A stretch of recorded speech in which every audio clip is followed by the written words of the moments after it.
What's up mga katripulans? It's me, Kap Miko once again. At andito na naman po tayo sa isa na namang makabuluhan na vlog. At ang pag-uusapan naman natin ngayon ay ang adaptability to change or adaptability sa pagbabago.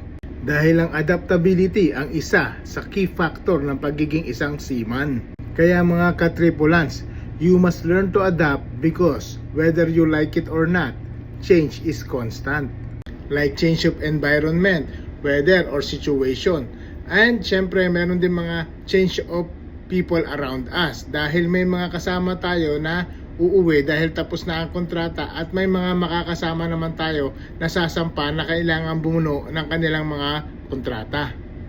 Kaya mga katripulans, adaptability to change is very vital in this profession because once you learn how to adapt to change, you will boost your personal growth 10 times faster. So ayan po mga katripulans, again this is Kap Miko. Sana po ay may natutunan na naman po tayong bago sa vlog na ito at magkita-kita na naman po tayo sa susunod nating mga vlog. God bless and safe seas always. Peace.